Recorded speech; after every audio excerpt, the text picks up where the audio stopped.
Welcome to the Reality Revolution. I'm your host, Brian Scott. Today we're going to introduce Vernon Howard to the Reality Revolution. Vernon Howard is very similar to Robert Stone and many of these New Thought authors, these post-New Thought authors, like Anthony Norvell. I really enjoy him, and there's so many books. I didn't really know what a good place to start. There is one called Psychopictography, which we will probably get to pretty soon. But Vernon Howard wrote and taught for many years, basically on one vital topic. There is a way out of human suffering, and any person can find it. The life-healing principles taught in his books and tapes contain a variety of guides and inspirations by which you can change your life. And they answer questions and banish problems which may have been burdens for years, and they'll supply the answers you've been looking for all your life. From now on, you can make life work for you, not against you, using these methods. And from what I've read, Vernon Howard was an American spiritual teacher and philosopher from Massachusetts who actually wrote humor and children's books. And he began speaking on personal development in the 60s and spoke about psychological growth. He incorporated the Gospels, Jungian psychology, Krishnamurti, transcendentalism, and he wrote Cosmic Command, The Mystic Path to Cosmic Power, Esoteric Mind Power, a ton of really good books. And we're going to read a little tiny portion from one of the Mystic Path to Cosmic Power. It's very uplifting, really inspires me, and it's how to feel good. It's really called How to Feel Great Every Minute. How to Feel Great Every Minute by Vernon Howard. Recently, I was standing on a corner in downtown Los Angeles, waiting to cross the street. The traffic signal suddenly went crazy, blinking senselessly from stop to go, go to stop. Confused pedestrians stopped, whirled around, started again. No one knew what to do. This is what happens to people whose emotion signals are out of order. They just don't know what to do. The entire secret of success with your emotion is this. You feel good not because the world is right, but your world is right because you feel good. We start with that all-powerful principle of the mystic path, self-awareness. We must become acquainted with our emotional household. We must see our feelings as they actually are, not as we assume they are. This breaks their hypnotic and damaging hold on us. Negativities are like weeds in a deep basket. When we bring them to the surface of the basket of our awareness, the winds of reality carry them away. Don't hesitate to challenge any negative feelings you discover within yourself. That is a giant step toward their dismissal. Over many years of lecturing and counseling, I find many people hesitant to question their negative condition. They fear there may not be an answer, but we must dare to ask anything and everything, especially when suspecting that the answer may be contrary to our present opinion. This gradually awakens the intuitive self, which explains everything to us. What a pleasure to hear someone frankly admit a confusion in order to clear it. Example, I don't understand. You say that emotional pains are caused by illusion. Illusion or not, I feel the pain. A man certainly suffers from a frightened nightmare, but when he wakes up, where is the suffering? Whenever confronted by a particularly disturbing emotion, you may wonderingly inquire, is it really possible to arise above this? With perfect assurance, you may tell yourself, yes, even this. How to understand negative emotions. Before reading this section, think of the negative emotion that bothers you the most. It might be boredom, restlessness, a sense of futility, Something like that. This gives you a maximum benefit from our exploration. Grasp this basic fact about negative emotions. All arise from a false sense of identity. We think we are the false self, but we are not. Every painful feeling, sadness, envy, guilt, insecurity is sour fruit of the false self. What a great day when we see this. We can destroy the sour fruit by chopping the tree down at its trunk. Then, how differently we greet each morning. It helps to see that there's no such thing as a single negativity in a man. The frightened person will also be defensive. The discouraged man will be nervous. Negativities are like marbles in a jar. Though they appear individually, they are all part of the self-enclosed ego self. This is more good news, for as we crack the jar, away roll many negativities. Take hostility. Hostility is simply an aggressive expression of despair and heartache. When the heartache goes, so does hostility. An obvious fact about negative feelings is often overlooked. They are caused by us, not by exterior happenings. An outside event presents the challenge, but we react to it. So we must attend to the way we take things, not to the things themselves. It is our happy responsibility to react constructively. We destroy painful emotions by becoming fully conscious of them. We must see them clearly, without evasion, without any reaction whatsoever to whatever we see within ourselves. This seems to connect with the technique of impartial self-observation, which you speak about so often. Exactly. Passive self-examination brings negative feelings to the surface of awareness. We see them as being within us, which begin to destroy them. We become conscious of what was previously unconscious. Let's take an everyday example. Suppose you resent someone for pushing ahead of you at the checkout line at the grocery market. If you do not observe this resentment, you suffer from it unknown to yourself. It has happened. But suppose you're an earnest student of the mystic path. On the way home, you observe, I was actually resentful. I really see it. Now, you have stood apart from yourself and observed the resentment objectively. This clear recognition has already weakened the resentment, for you have seen it, not as part of the real you, but as a holdover from the old habitual conditioned self. The mystic path is for heroes. Noticing our negativities is a curious process. It is like seeing a shadow and taking it as a frightening phantom.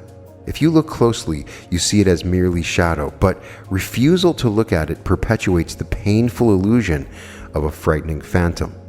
This is the awful state unnecessarily endured by millions of unawake people. They suffer without knowing why.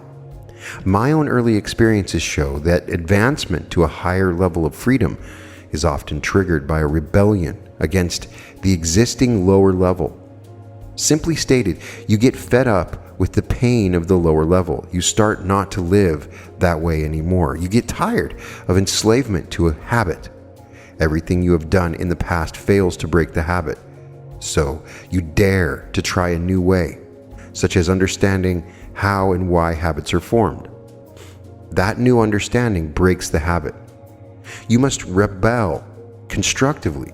Do not direct your rebellion against people or conditions, rather against your own fear of people and conditions. Perhaps someone in your life bothers you. You need not get mad at him or her, but you need to say silently to this person and to yourself, from this day on, I will no longer sacrifice my natural integrity to you. From now on, I am living my life.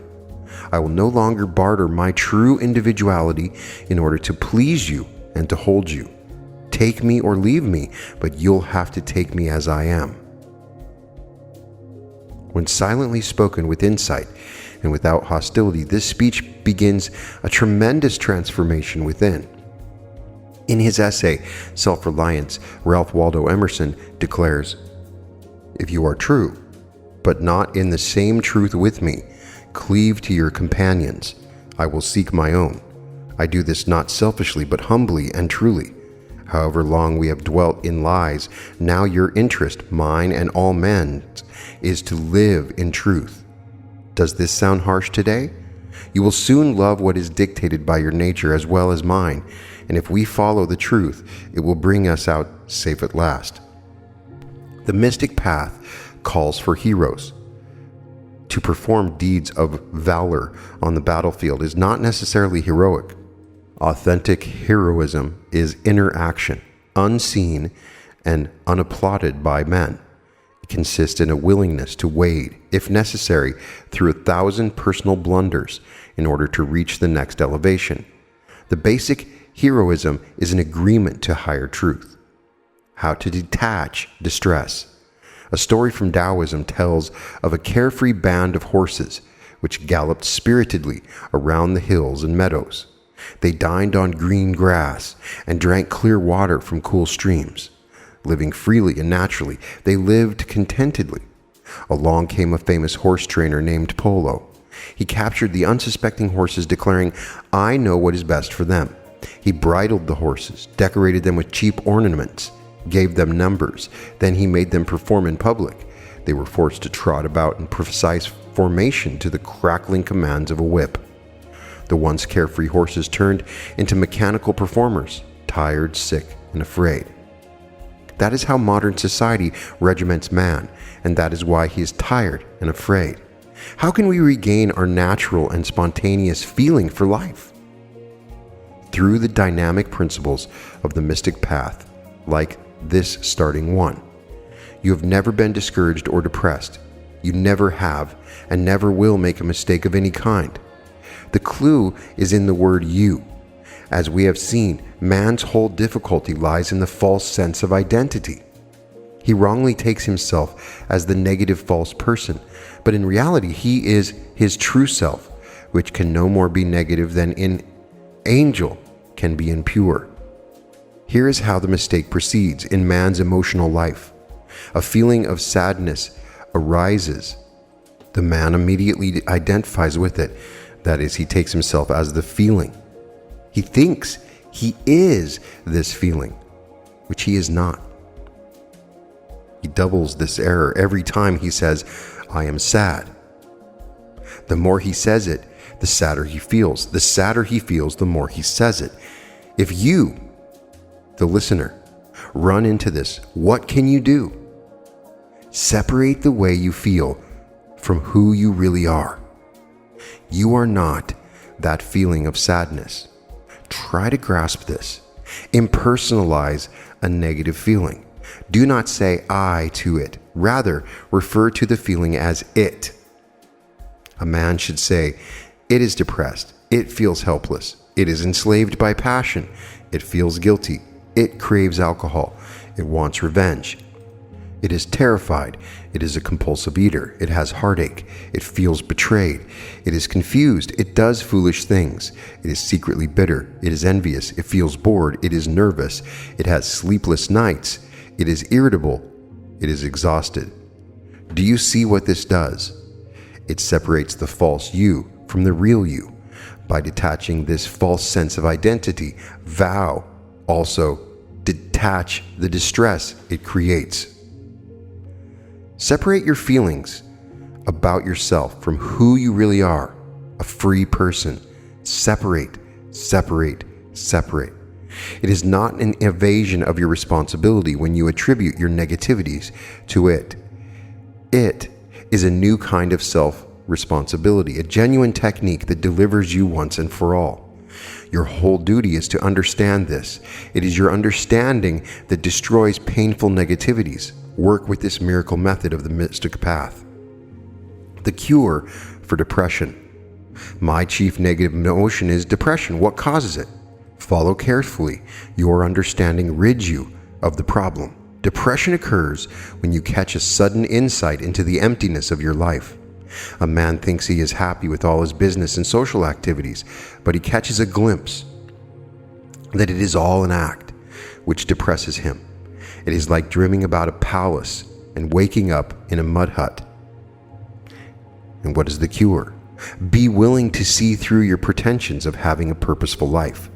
This is an awakening shock, but when we abandon a pseudo-purpose, when we have nothing left of the false self, a true purpose enters the life. Then depression is absolutely impossible. Well, I don't know what you mean by pseudo-purpose. There's nothing wrong about building a business, a career, or having a happy home. Well, no, of course not. Go ahead and be a successful businessman or homemaker or whatever else you want on the worldly level, but as outwardly prosperous as you like. But don't think it can add anything to your interior life. You must not use worldly success as a means of psychological identity, such as picturing yourself as an important person. This creates anxiety. Remember, you live in two worlds, the material world of business and home, and the spiritual world. Keep each in its place. If you try to use exterior success to find your true self, you will fail and fall into depression. You can't paint the outside of your house and expect the living room to look any different. Is this why successful people like movie stars often live so unhappily? They get depressed because they catch a glimpse of their inner poverty. This frightens them, for they fear there is nothing besides this showy sham. There is something else. We find it by daring to abandon the false. Then we have no problems whatsoever with our exterior affairs. This is what the New Testament means by seeking first the kingdom of heaven. But no one really pays attention, do they? That is why everyone suffers from depression. Work with these ideas so that you don't suffer. Let's pause to inquire into the reason for our investigation of negative emotions. Why spend so much time discussing unhappiness? The reason is, it finally awakens us to the very life we seek. We cannot become happy by altering our exterior affairs any more than we can improve our handwriting by getting a new pen. The understanding of unhappiness brings happiness. To see what is false is also to see what is true. We are exactly where we have chosen to be, but we belong where our original nature longs to be. Surprising facts about desire. The average man's day is characterized by strained efforts to fulfill inner desires through outer supplies. He is surprised and hurt when outer supplies are denied. He rarely suspects the base of the problem. He assumes that it lies in exterior availability when it really resides in his own desire. Mystical teachings about desire are frequently misunderstood. Those who read mystical literature are urged to be free of cravings. They react, but my whole life centers around wanting things and going after them. What would I do without my desires? Mysticism explains, no, do not try to extinguish all desires, but try to separate the healthy from unhealthy. How can you tell the difference? Watch them. Notice what they do to you. A false desire is painful, compulsive, nervous, angry. It keeps you running, but you don't know where. A false desire masquerades as real fruit, but it is artificial. It cannot satisfy hunger. Healthy desires, mysticism continues, are quite different. They also activate you, but you run in a straight line, not in a circle. It is healthy to wish for greater self-understanding. It is just fine to desire a better life. It is healthy to yearn for the way out of your haunted house. Freedom from compulsive desire is next door to heaven. How would you, the listener, feel right now if you were free from a certain craving? Do you see the magnificent possibilities? If people involved themselves only with necessary things, they would, with one stroke, cut away 90% of their emotional griefs. But they mistake wants for needs. Genuine wants, such as for food, rest, recreation, create no problem. Being normal needs, they are easily satisfied. But false appetites arise from the false self. Keep the seeker anxious, even when obtained. One way to see a worthless goal as worthless is to obtain it. The child soon feels that he really didn't want the bee. The identity of these needless cravings may surprise some people. You need not crave to be appreciated. It makes no difference whether you are popular or not. There is no need to lead the band. If you could peer into your original nature, you would see that you haven't the slightest desire to lead the band, whether socially, commercially, or intellectually.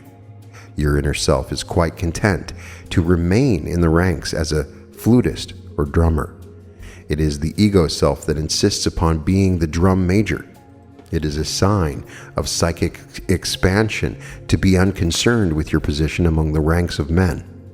As long as we are spiritually in place, we don't give a hoot about our position in the earthly band, and that is when we enjoy the march and the music. Every man senses the truth of this, but there is another part of him that dislikes the idea. This is merely the egotistical self, which fearfully protests its threatened extinction. Good, your task is to extinguish it. Your true self has no desperate or unfulfilled desires. It already has all it needs. Its very self is what it needs. Your freedom from painful craving. Please explain how false desires cause distress. Let's track down a typical human trait, that of vanity. Have you ever noticed the undercurrent of pain and anxiety there is in vanity? We worry that people won't notice or appreciate us enough. Now, vanity feels the false self, which has an endless appetite. It can never get enough. It keeps us chasing frantically around, seeking the flood of attention and flattery. So observe how painful it is to live with this nagging offspring of the false self. This is a superb start for dismissing it from your mental household.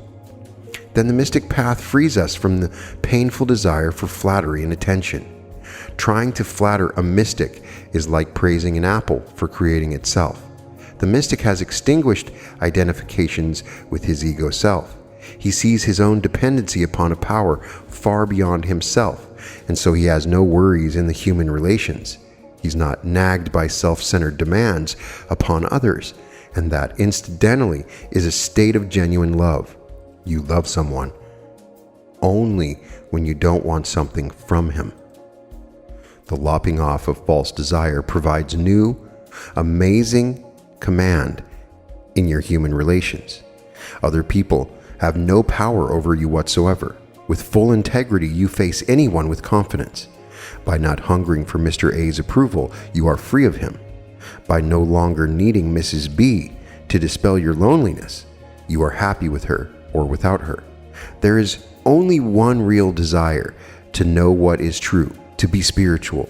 No more of materialism, no more of this egoism. I must become spiritual, strong, intense, must be the desire. If a man's hands and feet were so tied that he could not move, and then if a burning piece of charcoal were placed on his body, he would struggle with all his power to throw it off. When I shall have that sort of extreme desire, that restless struggle to throw off this burning world, then the time will have come for me to glimpse the divine truth. In summary, compulsive cravings are part of the artificial self, but as we awaken, they dry up because they no longer have a source. It is a wonderful experience to see them vanish forever. We are then left with healthy desires in which there is no pain and which serve our genuine interests. The only answer to anger. A compassionate king wishes to help the poor citizens of his land. He was also a wise king. He refused to hand out unearned benefits, knowing how they corrupt human nature, so he set up bountiful stores of food and clothing at one end of a long, dark valley. All along the trail he placed straw men, each one more fierce-looking than the last. The citizens who dared to face and pass by the fierce figures received their share of the reward. This is what we must do. When faced with emotional barriers, we must become aware of their flimsy falseness. If we really do this, unwanted emotions level and disappear like a sandcastle before the waves. You eventually reach a very interesting state. You will have no time to fool around with things that used to bother you.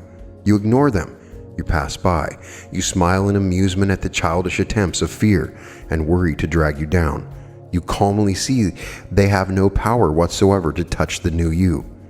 In this advanced state, a businessman is not afraid of competition or poor commercial conditions. A wife is unafraid of her husband or children or relatives. A husband is without anxious feelings toward his employer or friend. A single person is no longer preyed upon by loneliness. A citizen is free of apprehension toward a domineering government or worldwide threats. On this higher level, no one is afraid of anyone. Then can men have no more power over us, because they can neither take us by our desires nor by our fears.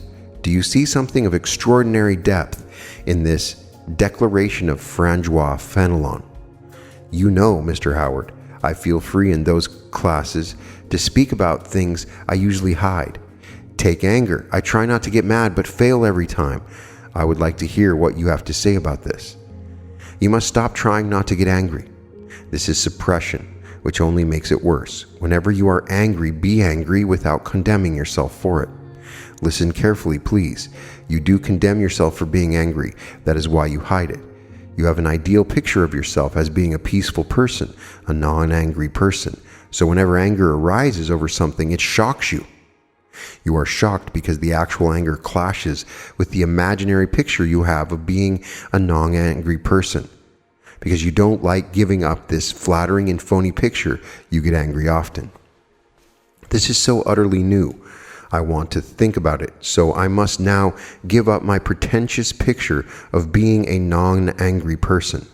You can do this by observing your anger without identifying with it. Simply watch it come and go without shame or comment. This is the only way in the whole wide world you or any other person ever frees himself of anger. And it is quite necessary that you free yourself. Well, as you say, we can't be angry and happy at the same time. You can be happy right now. Why does man feel so bad so often? What is wrong with our emotions? Nothing wrong, says mysticism, that mental clarity cannot cure. The problem is man's insistence upon feeling a fact before establishing that feeling upon the foundation of reality. A psychological fact cannot be felt correctly until we first understand it. To place feeling before understanding is to cause tragic illusion. We can be happy in the here and now. That is a fact. We rightly grasp this fact by seeing that happiness is a state of non-illusion, of seeing things as they are, not as we are. With this foundation, we feel happy permanently. But suppose we hear the fact and try to feel it without seeing what it means. In this case, the wild imagination projects all sorts of false ideas about happiness. For instance, that it comes through wealth or power. We may feel excitement at that, but sooner or later it collapses. This is important enough to review. Do not try to feel a fact until it is personally understood. Do we try to feel the beauty of a symphony before reaching the concert hall? We must stop reaching for emotional sensations. They deceive. They prevent us from experiencing the fact which produces the genuine feeling. An emotion based on reality is permanent. It never fluctuates with exterior changes. A false feeling is as shaky as the mirage of an oasis. A genuine feeling comes spontaneously when we sight a real oasis. This feeling cannot be shaken because the oasis itself cannot be shaken. A tale from the Arabian Nights tells of Jalinar, a beautiful slave girl. So impressed was the king of Persia by her loveliness that he took her into the royal palace as his queen. Although given every luxury by the king, she declined to speak to him. Why? He asked, "Do you tell me your secrets? Who are you? Where do you come from? Why are you silent?" Jalinar finally told him, "I am a princess, the daughter of a sea king. I have remained silent in order to prove you. I now see that you are a kindly king who truly loves me." The truth is like that. Before giving us its joy, it tests our sincerity. When we are right, the right emotions come and never go away. The most beautiful and most profound emotion that we can experience is the sensation of the mystical, says Albert Einstein. Your field of diamonds. Remember this basic principle for happy feelings, which were set down at the start of this lecture. You feel good not because the world is right, but your world is right because you feel good. Let's see how this happens. The following illustration is from my previous book, Psychopictography, the new way to use the miracle power of your mind. Suppose you're not feeling well one day, yet you accompany some friends on a leisurely drive through the beautiful countryside. Someone calls your attention to a lovely lake, but because of your illness, you cannot give it your attention or interest. Someone else remarks about a magnificent mountain in the distance, but you hardly hear him. You pass one lovely scene after another, yet they have no meaning to you because your illness has taken all your energy. You have none to spare in enjoying it yourself.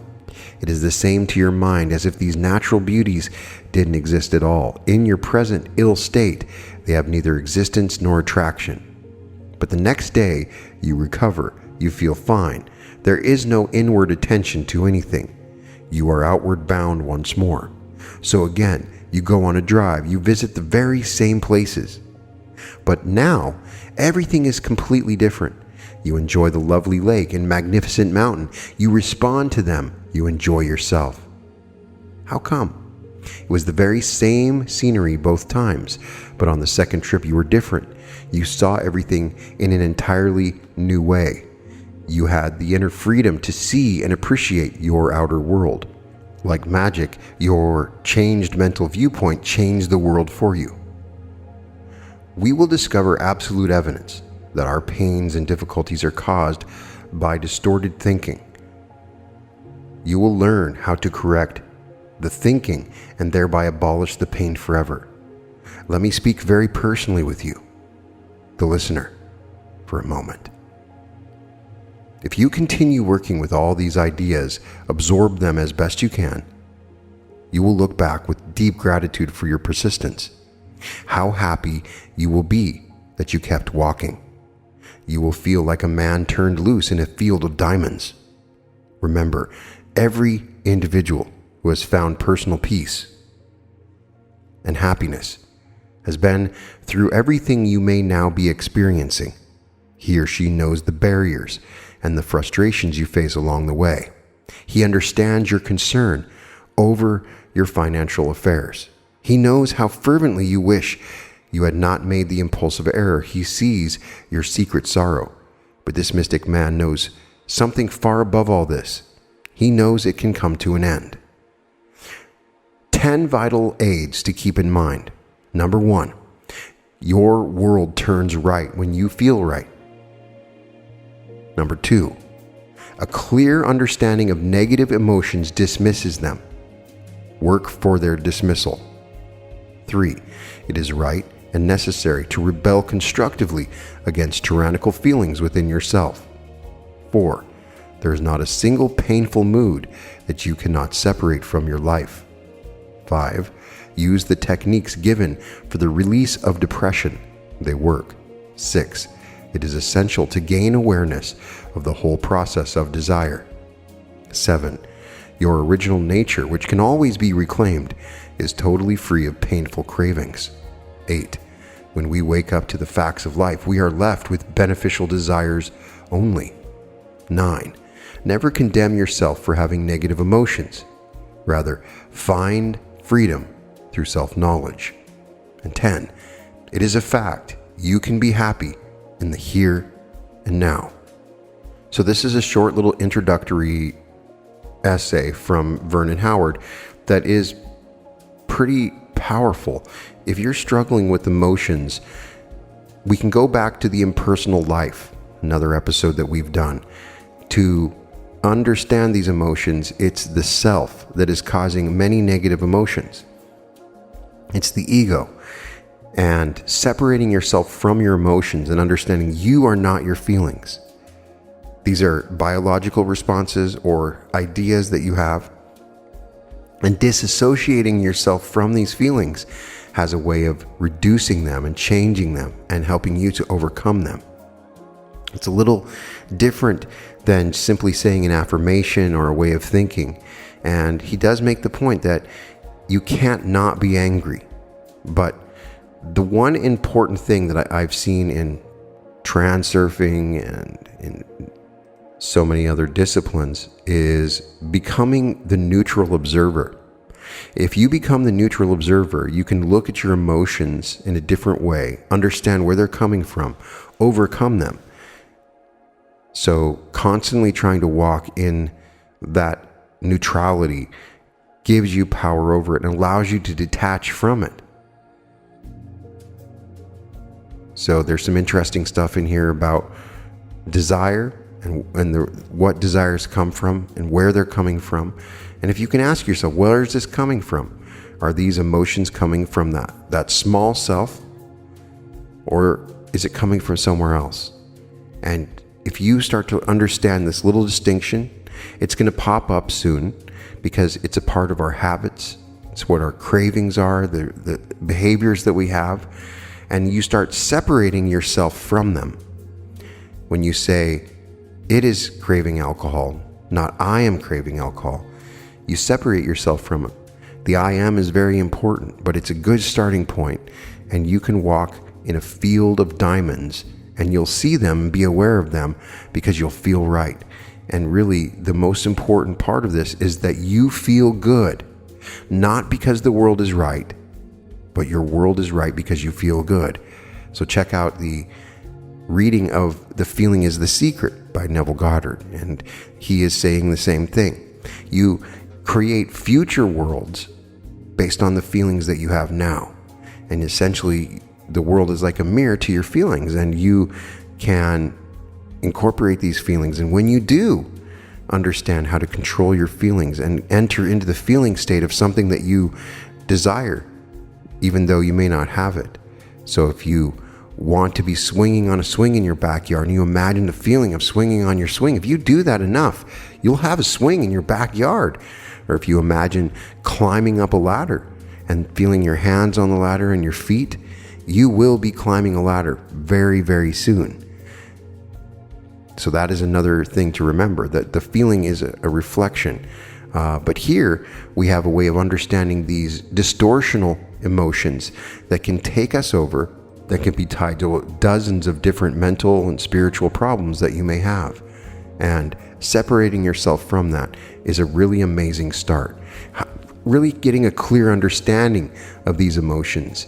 And then when you use these techniques, you'll be able to release depression and painful moods, and it can change your life. So if you want me to read some more Vernon Howard, I'd be happy to. We'll definitely look into some readings from psychopictography, which is amazing. In any case, all episodes of The Reality Revolution can be found at therealityrevolution.com. And I'm sending out love and happiness and joy to everyone. Those are emotions that you can accept. Although they aren't you, you are having them now, and I'm hoping that you're having a fantastic day. I love you so very much. And welcome to the Reality Revolution.